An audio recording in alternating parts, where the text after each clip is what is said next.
Hello, my name's Chris Shimitz. I've been going to RCF for a long time, and currently I'm serving on the elders team here. Uh, and I'm here to talk with you about last Sunday's service. Brent gave a great sermon on the parable of the prodigal son out of Luke chapter 15, the first 32 verses. And it was a parable that had three stories inside of it. The third story is about the prodigal son, his father and his older brother. And we're familiar with this story, but Brent really did a great job updating it to today's context. He compared the prodigal son to a 13-year-old girl who lived right here in the southwest part of Reno near the church and started fighting with her parents and decided when she turned 17 she was leaving for Las Vegas, and she ended up becoming a prostitute and with a really poor choice in boyfriends, and started using drugs, and as her life was really starting to circle the drain, she decided to come home. And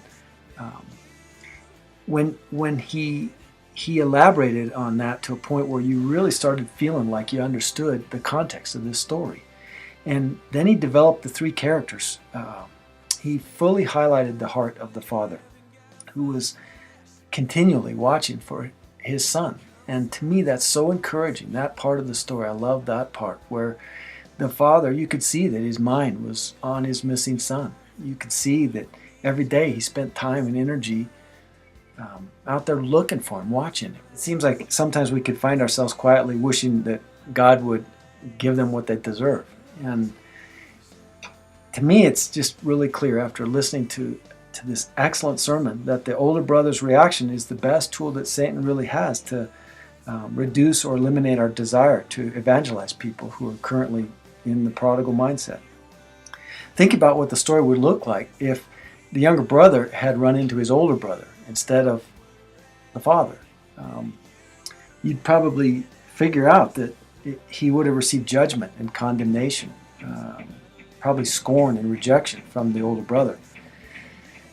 To me, I can see where, given the father's reaction, the youngest son would have made every effort to live differently and to pursue pleasing his father.